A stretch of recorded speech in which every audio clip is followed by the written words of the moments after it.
আসসালামু আলাইকুম বন্ধুরা, আমরা গিয়েছিলাম চিড়িয়াখানায়, বাংলাদেশ ন্যাশনাল জু। ফার্স্টে আমরা দেখেছি রয়্যাল বেঙ্গল টাইগার,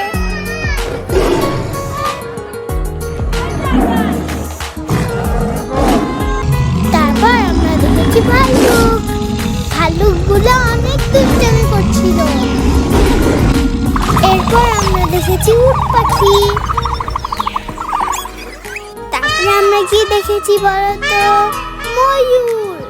সাথে সাথে ময়ূর দেখতে অনেক সুন্দর ছিল। জিরাফ দেখতে হলে উঁচু জায়গায় দাঁড়িয়ে দেখতে হয়। চিড়িয়াখানায় জিরাফ অনেকগুলো ছিল। দেখো দেখো কত বড় উট। এরপর আমরা হাতি দেখেছি, তারপর ঘোড়া, বানর, পাখি এগুলো। ভিডিওটি ভালো লাগলে লাইক, সাবস্ক্রাইব, আমাদের জন্য দোয়া করো।